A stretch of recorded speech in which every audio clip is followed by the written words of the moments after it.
এই যে গতকালকে আমার একটা ভাই কমেন্ট করছে যে ভাই এক হাতে কখনো তালি বাজে না, কথাটা বাস্তব, কথাটা আমি স্বীকার করি। তো আমার জীবনে যা বইটা গেছে আর আমার জীবনে যা ঘটছে একমাত্র আমি জানি আর একমাত্র আল্লাহ পাক জানে। আমি চেষ্টা করলে অনেক কিছু করতে পারতাম, কিন্তু আমি মান সম্মানের আঘাতের ভয়ে আমি কাউকে কিছু করিনি। এই যে মেয়েটা দেখতেছে, এরকম মেয়ে কিন্তু 200 টাকা তা বিক্রি করে। একটা নারীর তার বড় সম্পদ হলো তার ইজ্জত। যেই নারী তার ইজ্জতের দিকে না তাকাইবে, ওই নারী নিয়ে সংসার করে ভাত খাওয়ার সাথে মরে যাওয়াটা অনেক ভালো, যেটা আমি ভালো মনে করি। এই মেয়েটা উত্তরা পাকুড়িয়া শেষ মাথায়, নাম হলো নাসরিন।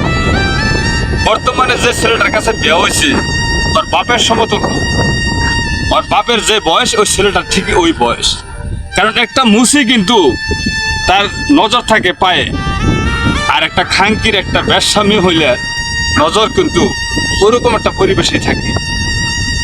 সে ভালো পরিবেশে যে বসবাস করে সংসার করে ভাত খাবো সেটা তার গায়ে সহ্য হতো না, কারণ তার পরিবেশটাই ছিল নোংরা।